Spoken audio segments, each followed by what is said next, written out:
तो शाळेचा पट कमी झाला म्हणूनच निर्माण झालेले आहेत, हेही तुम्हाला मान्य करायला लागेल. का नाही? खरं आहे का खोटं आहे? आता काय बोलणार, आता टाळे वाजवणार. याचाही विचार आपण केला पाहिजे. शाळांचा पट कमी होईल. एक लक्षात ठेवा, त्या जिल्हा परिषद शाळा हे आपलं जीवन आहे.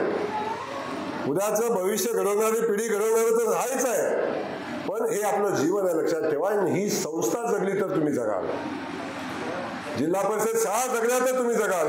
मी आज अभिमानाने सांगेन की मंत्रालयामध्ये असणारे समजा सगळे मिळून एक 5,000 अधिकारी कर्मचारी जर मंत्रालयात असतील तर त्यातले 4,500 अधिकारी हे जिल्हा परिषद शाळेत आलेलेच आहेत.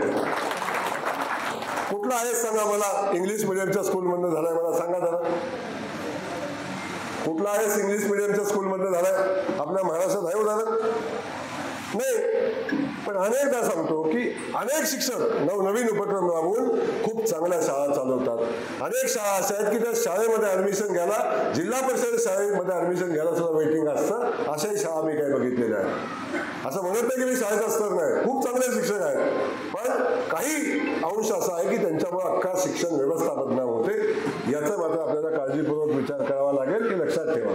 आज इथं शिक्षक सगळे बसलेले आहेत. माझा सवाल तुम्हाला आहे,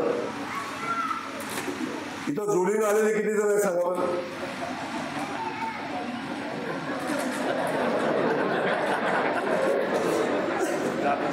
इथं जोडीने आलेलं जाधव सरापासून अनेकडे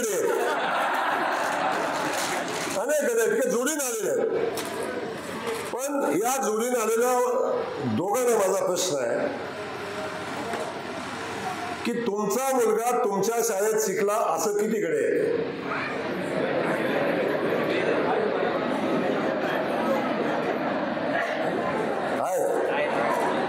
किती जणांची मुलं इंग्लिश मिडियमला शिकतात ते सांगावं सर. किती हात वर करू द्या, मला वास्तव माहिती आहे. किती हात वर करा, मला वास्तव माहिती आहे. कारण मी जमिनीवर राहतो, जमिनीवरची सगळी परिस्थिती मला माहिती आहे.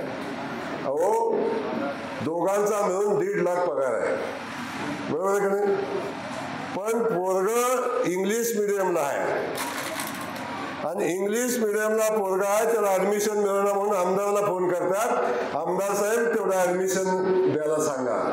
ठीक आहे, दिलं ऍडमिशन.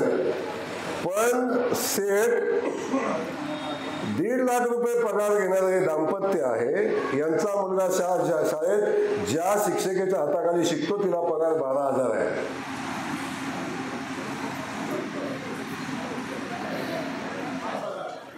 12,000 आहे. 5,000 पासून पुढे आहे, पण 12,000 तर मिनिमम पगार आहे. तर मला सांगा, 12,000 पगार घेणाऱ्या शिक्षकावर आपला विश्वास आहे आणि आपल्यावर आपला विश्वास नाही. काय इंग्लिश मिडियमचं पेव फुटलं या सांगतो तुम्हाला. का मुलांचं नुकसान करून घेतो? हो, इंग्लिश आलं पाहिजे, इंग्लिश आलं पाहिजे, पण याचा अर्थ आपली संस्कृती सोडून दिली पाहिजे असं तर असूच शकत नाही. आलं पाहिजे इंग्लिश सगळ्यांना. इंग्लिश ही काळाची गरज आहे. आपण जेव्हा जातो पुढे कधी कधी आम्हालाही अडचण येते. काही गोष्टी आता आपण फ्लुएंट इंग्लिश नाही बोलू शकत, कारण आपल्याला सवय नाही, आपल्याला मराठी बोलायची सवय लागली. आपल्याला जी वाट सोपी वाटते ती वाट आपल्याला वाटते. पण